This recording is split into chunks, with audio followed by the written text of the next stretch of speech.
Hey everybody, I'm outside enjoying this beautiful weather, and I was just reading through my devotionals and things like that, and looking back on some things, and I came across one about unusual instructions, and I think how often we may receive these unusual instructions and either don't follow them or fail to realize that they're instructions from God.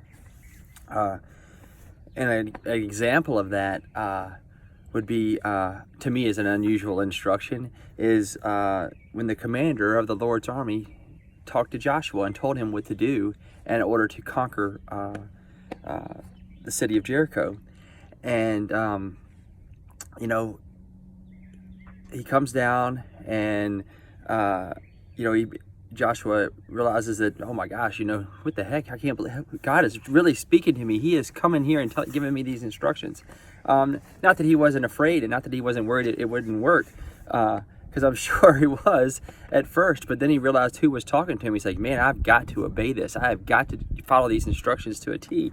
And those were to march his army around the city for 6 days, once a day, and then 7 priests will walk ahead of with the ark, each carrying a ram's horn, and then on the 7th day, they will walk around the town 7 times.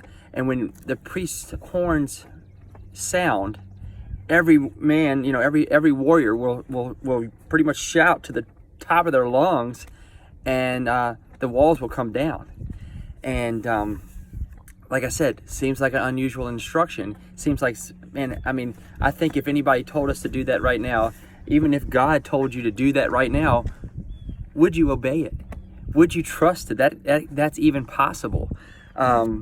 Thankfully, Joshua did.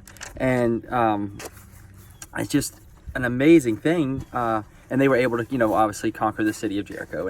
And the walls came tumbling down, the gates opened, and they easily defeated them. So as you go through your days, things pop up, things happen, and unusual circumstances come about. And those circumstances may be more than circumstances. They may be instructions.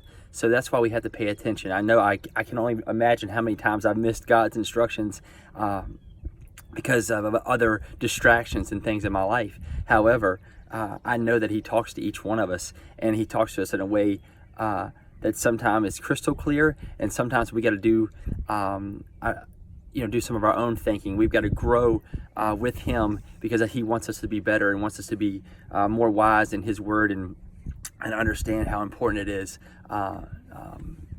to worship him, to please him, and to honor him.